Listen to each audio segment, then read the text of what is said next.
I'm going to be trying to predict the top 10 offenses in the NBA this season coming up. Now, to be completely honest, I put about 14 teams on this list. I gave about 4 honorable mentions. I put 10 teams on this list, and this was not the easiest list. Let's not get me confused. I think there are a lot of teams this season who have potential to really put up some solid offenses this season, and there are some teams that I haven't even mentioned or I won't mention in this video that might get some people upset.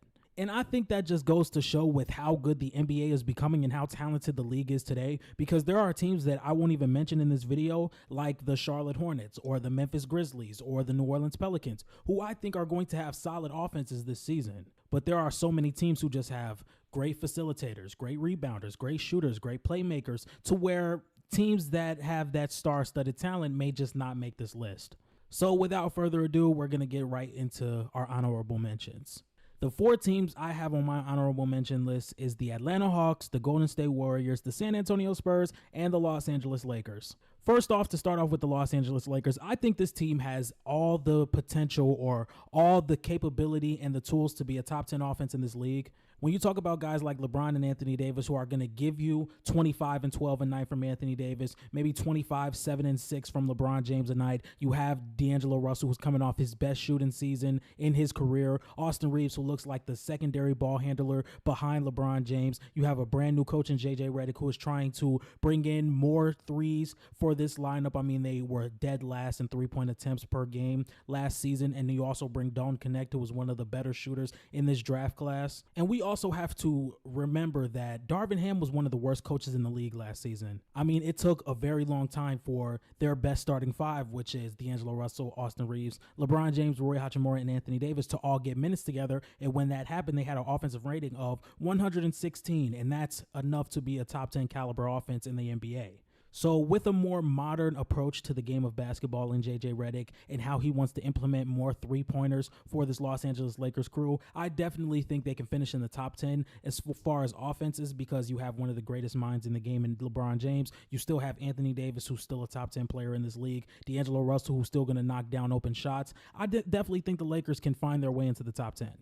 Now, this San Antonio Spurs team may be the biggest reach for a top 10 offense, but I think they're worthy to be talked about, especially with Victor Wembanyama, who's coming off a season where he averaged 21 points, 11 rebounds, and shot 56% true shooting. On top of giving him Chris Paul, who always is going to contribute to winning basketball, who's always going to have a winning mindset, and who's always going to make the proper plays to put his teammates in a winning position. And on top of Devin Vassell, who just averaged about 19.5 points this season and is probably going to jump up to 21 or 22 and be efficient while doing it. I think this probably is the most furthest fetched team I have maybe finding a way into the top 10 offensively, but I still think they have a pretty good chance of doing it. But just like everything else with the San Antonio Spurs this season, it's all on Victor Wembanyama's shoulders. The next team I want to talk about is the Golden State Warriors. I think the Golden State Warriors, they still lost Klay Thompson, but I still think they have enough attributes or enough tools to really make themselves a top 10 offense. And just having Steph Curry, with how much of a threat he is with the ball in his hand and without the ball in his hand, and Draymond Green, who is the perfect counterpart to get him the ball off ball, and with Buddy Hield, who is one of the best 3-point shooters in the league, on top of having Jonathan Kuminga and Air Pods, who might make a jump offensively this season, I just think the Golden State Warriors are a team offensively you cannot count out. And last but not least in my honorable mentions, I have the Atlanta Hawks. I think when you get a fully healthy Trae Young, I think he's a walking top 12, top 11 offense in the league. And this is a season where we're going to see the ball in Trae Young's hands a lot more than we did last season. This is a guy who is not the best off ball. I think there was a stretch last season where he was really playing off ball and then it just stopped out of nowhere. You still have Jalen Johnson. I don't know if he's going to take that second jump, but all the signs are there that he is capable of doing it. The only thing that really bothers me is how much shooting are we going to really get around Trae Young? There are guys like DeAndre Hunter, Dyson Daniel, and their number 1 pick in Zachary Reese-Shea who really need to make their outside shots for this offense to be effective.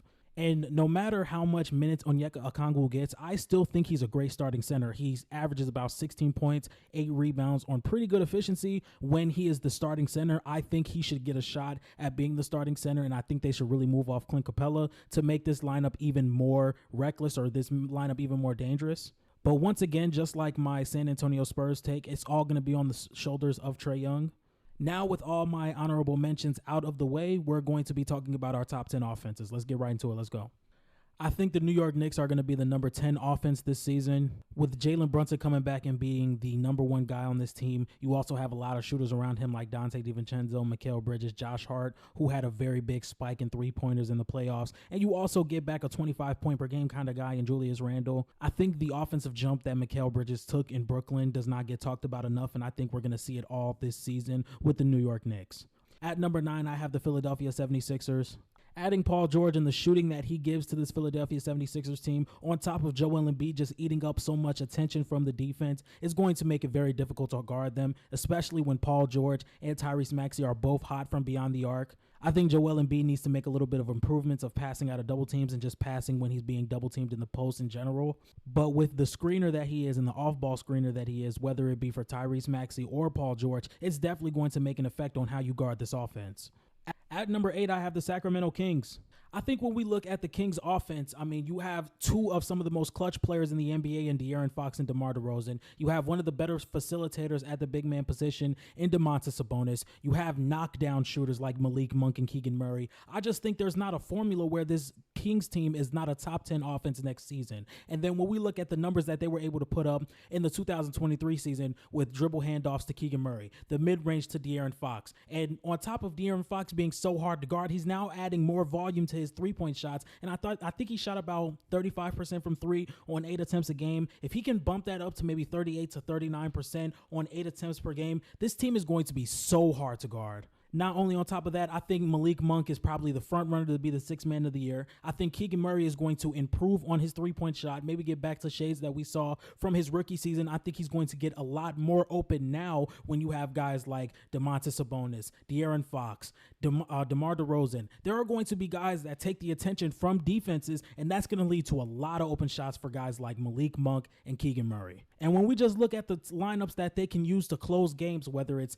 De'Aaron Fox, Malik Monk, DeMar DeRozan, Keegan Murray, and Domantas Sabonis, that team is going to be so hard to stop with all the off-ball movement from whether it be De'Aaron Fox, Malik Monk, Keegan Murray, the clutch genes of DeMar DeRozan or De'Aaron Fox. This team can beat you up in so many ways offensively that it's going to be extremely hard to guard. At number 7, I have the Milwaukee Bucks. I think this duo of Damian Lillard and Giannis Antetokounmpo is really going to take the league by storm this season. When Damian Lillard and Giannis Antetokounmpo are on the floor, they generate an offensive rating of 124, and that is higher than duos like Luka and Kyrie, Joel Embiid and Tyrese Maxey, Jason Tatum and Jaylen Brown, and Jalen Brunson and Julius Randle. I just think this is such a pick your poison type of pick and roll where whether you have Giannis Antetokounmpo rolling and getting downhill towards the basket, which is almost impossible to stop, and then you have Damian Lillard, one of the better pull-up shooters in the NBA, and he's so effective in the mid-range. On top of guys like Brook Lopez, who can still hit the outside shot, Chris Middleton, who showed in the playoffs that he can still be an above-average scorer in the NBA. I think this offense is going to be so good, and I think they're going to be so dominant, and I think Damian Lillard is going to show the league why he is still one of the best players in the NBA. At number 6, I have the Phoenix Suns. Now, I think the Phoenix Suns can catapult from, I think they were 10 or 11 last season all the way into the top 6 due to the signing of Tyus Jones. Tyus Jones this season averaged about 7 assists to 1 turnover, making him top 10 in the NBA in assist to turnover ratio.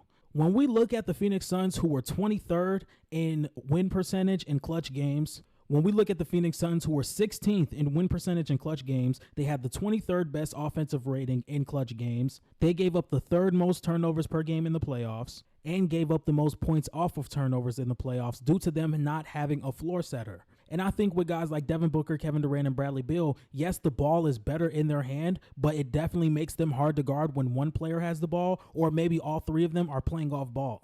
And when these 3 guys are flowing and hitting their shots and everybody's moving together like a well-orchestrated machine, this team is going to be hard to beat. At number 5, I have the Denver Nuggets. Now, the Denver Nuggets lost Kentavious Caldwell-Pope this season, who was a 41% three-point shooter and was very, very well fit in their starting lineup. But when we talk about a team in the Denver Nuggets who just had a stretch in almost every game where they just get what they want entirely and there's nothing you can do about it. And I think with such a gifted playmaker in Nikola Jokic down there in the post and can really make any pass he wants to against any defense, it's going to be hard for this team not to be top 5 in offense. Whether it's Jamal Murray playing off ball or Michael Porter Jr. or Aaron Gordon, who always finds himself in the perfect position. I just still think it's going to be very hard to stop this offense because there's nothing you can take away from Nikola Jokic. There's no way you can make him play how you want him to play. There's no way you can speed him up. There's no way you can slow him down. He's such a great offensive rebounder, and he gives more second chance opportunities to the Denver Nuggets. I just think they're going to be a top 5 offense. At number 4, I have the defending champion Boston Celtics. Now, the reason I have them 4 and maybe not top 3 is because Kristaps Porzingis is going to be out for half the season. And I just think he gives them a kind of floor spacing ability that can be matched from other bigs on this team. The pick and pop ability, the way he can punish mismatches on the elbow and just make that mid-range shot. But even without Kristaps Porzingis, I still think this team is going to be a top 5 offense. I mean, with Jason Tatum and Jaylen Brown, who I think are still underdogs after winning the championship, which is crazy to me. And then Derek White, Al Horford, Jrue Holiday, Peyton Pritchard, who all just know where to be and when to be there. This offense is still going to be top notch, and I wouldn't be surprised if they ended up being top 3.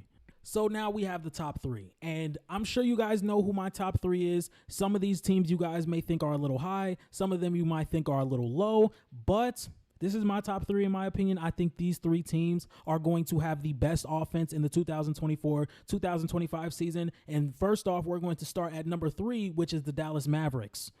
Now, the Dallas Mavericks extremely improved this offseason. They lost a little bit of defense in the starting lineup, but I still think Najee Marshall and Quentin Grimes make up for that off the bench completely. And you take out Derrick Jones Jr., who was kind of limited as a three-point shooter, and you insert Klay Thompson, who is still one of the best three-point shooters in the league. And a lot of people are talking about their concerns with the Dallas Mavericks, how Klay Thompson is more of a motion shooter, and the Dallas Mavericks won their offense with their shooter sitting in the corner. And I think when you have such a great offensive player in Luka Doncic and such a great complementary shooter in Klay Thompson, you make it work. And this is not something that's going to take building a rocket to figure out. This is putting Klay in motion and having probably the best playmaker in the league get him the ball. I do not think this is rocket science, and I think Klay brings a level of shooting to this Dallas Mavericks team that still makes them very dangerous in the Western Conference. On top of having Kyrie Irving, who is one of the better isolation players in the league, probably one of the best isolation players we've ever seen play the game of all time, and you have PJ Washington, who is known to hit the outside jumper consistently, I think this offense is going to be number 3, and you can definitely make an argument for number 2 or maybe even number 1. I know I made this list maybe a month ago, and I definitely had the Dallas Mavericks at number 2, but these next 2 teams are a little bit more swaying to me. The next team I have at number 2 is the Indiana Pacers. Now, please hear me out. For all the people who are wondering, why is the Indiana Pacers number 2? I think the way Tyrese Halliburton can play off ball and is not a ball stopper on offense really makes him underrated. And the Indiana Pacers were able to post a top 5 offense, even with bringing in a guy like Pascal Siakam midway through the season, and now they have a whole offseason to work together.